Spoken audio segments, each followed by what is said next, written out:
Hi, ready? Yeah. Okay, so the first question's really basic. Okay. Just when were you diagnosed with diabetes, and what effects did it have early on? I found out I was diagnosed when I was 44 years old, so that's 15 years ago.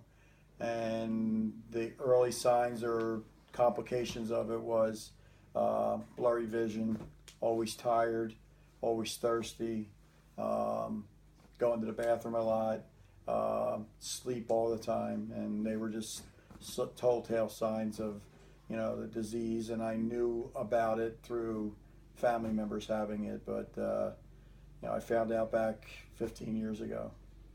Okay. And type 1 or type 2? Type 2. Okay. Um, when you first were diagnosed, did you have any recommendations on diet or medication, exercise, things like that? Yeah, my family doctor at the time wanted to avoid going to insulin.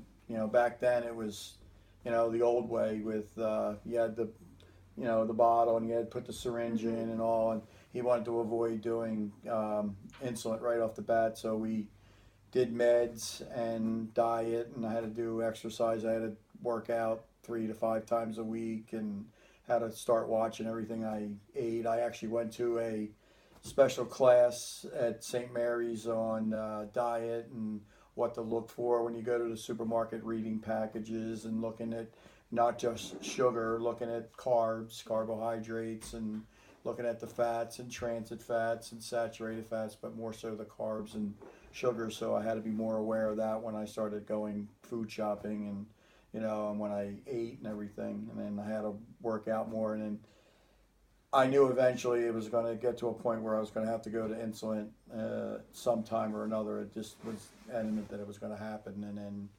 um, you know, and it did. Now I'm on insulin and have to take it before every meal, and then at night I take a different type of insulin that's long lasting, that goes through the night and helps bring my sugar down overnight. Okay. And when did you go on insulin? Uh, 3 years ago, when I went into the hospital with my amputation, that's when they put me on it to regulate the sugar. And once you go on insulin, you can't go off it. You have to stay on it the rest of your life. So